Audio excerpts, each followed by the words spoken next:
Seigneur, ta parole au quotidien nous nourrit et nous donne vie.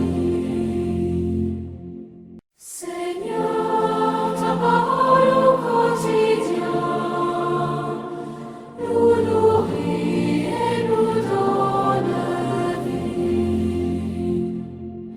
Lecture du livre du prophète Jérémie, chapitre 7, versets 23 à 28. Ainsi parle le Seigneur. Voici l'ordre que j'ai donné à vos pères. Écoutez ma voix. Je serai votre Dieu, et vous serez son peuple. Vous suivrez tous les chemins que je vous presserai, afin que vous soyez heureux.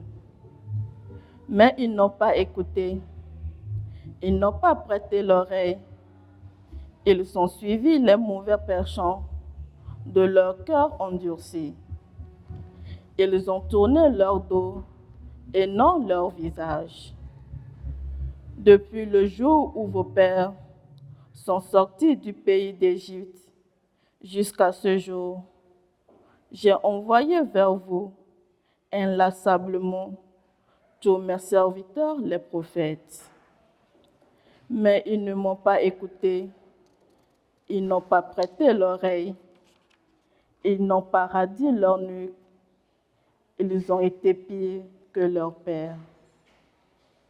Tu leur diras toutes ces paroles et ils ne t'écouteront pas. Tu les appelleras et ils ne te répondront pas. Alors tu leur diras, voilà bien la nation qui n'a pas écouté la voix du Seigneur son Dieu et n'a pas accepté de leçon. La vérité s'est perdue, elle a disparu de leur bouche. Parole du Seigneur. Nous rendons grâce à Dieu. Nous nourrit et nous donne vie. Aujourd'hui, ne fermez pas votre cœur, mais écoutez la voix du Seigneur.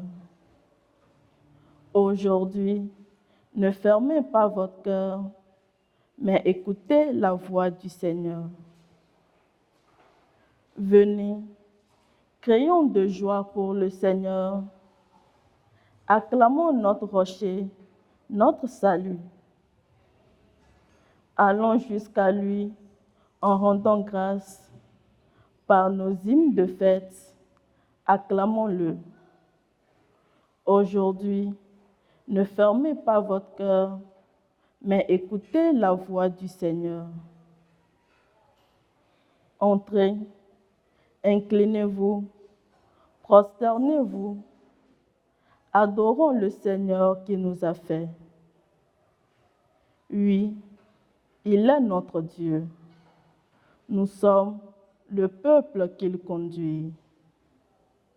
Aujourd'hui, ne fermez pas votre cœur, mais écoutez la voix du Seigneur.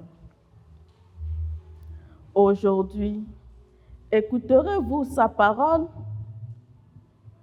Ne fermez pas votre cœur comme au désert, comme au jour de tentation et de défi, où vos pères m'ont tenté et provoqué.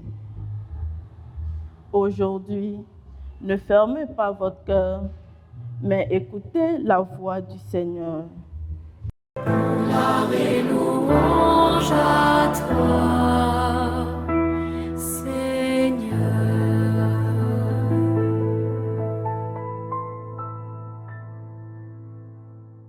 Maintenant, dit le Seigneur, revenez à moi de tout votre cœur, car je suis tendre et miséricordieux.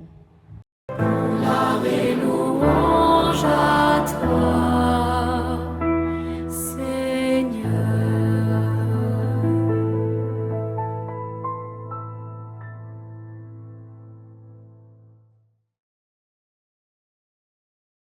Le Seigneur soit avec vous Évangile de Jésus-Christ selon saint Luc. En ce temps-là, Jésus expulsait un démon qui rendait un homme muet. Lorsque le démon fut sorti, le muet se mit à parler, et les foules furent dans l'admiration.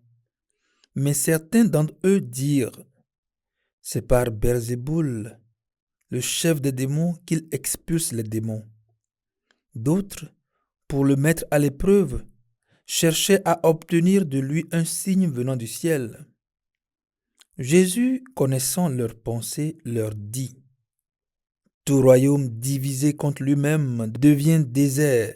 Ses maisons s'écroulent les unes sur les autres. Si Satan, lui aussi, est divisé contre lui-même, comment son royaume tiendra-t-il? Vous dites en effet que c'est par Belzéboul que j'expulse les démons. Mais si c'est par Belzéboul que moi je les expulse, vos disciples, par qui les expulsent-ils? Dès lors, ils seront eux-mêmes vos juges. En revanche, si c'est par le doigt de Dieu que j'expulse les démons, c'est donc que le règne de Dieu est venu jusqu'à vous.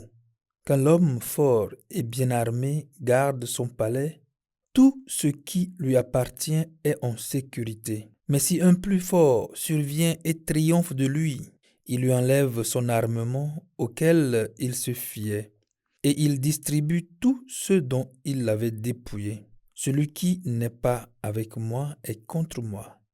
Celui qui ne rassemble pas avec moi disperse. Acclamons la parole de Dieu. Gloire et louange à toi, Seigneur.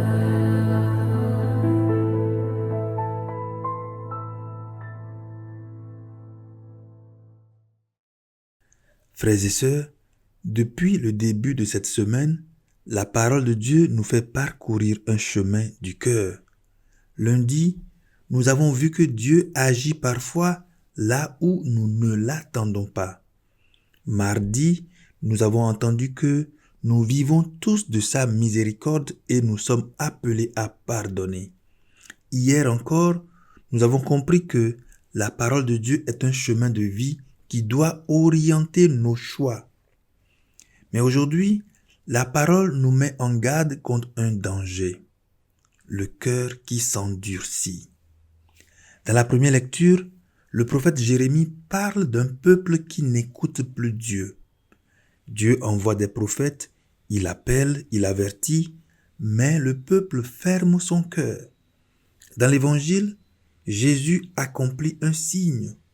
Il libère un homme possédé.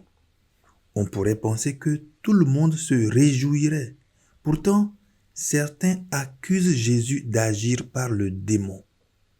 Le problème n'est donc pas le manque de signes. Le vrai problème est un cœur fermé. C'est pourquoi le psaume nous donne aujourd'hui cette parole très simple. Aujourd'hui, ne fermez pas votre cœur. Le carême est justement un temps pour adoucir notre cœur, pour redevenir capable d'écouter Dieu, car Dieu continue de parler, souvent de manière simple et discrète. La vraie question n'est pas « Dieu parle-t-il ?» La vraie question est « Sommes-nous prêts à l'écouter ?» Seigneur, ta parole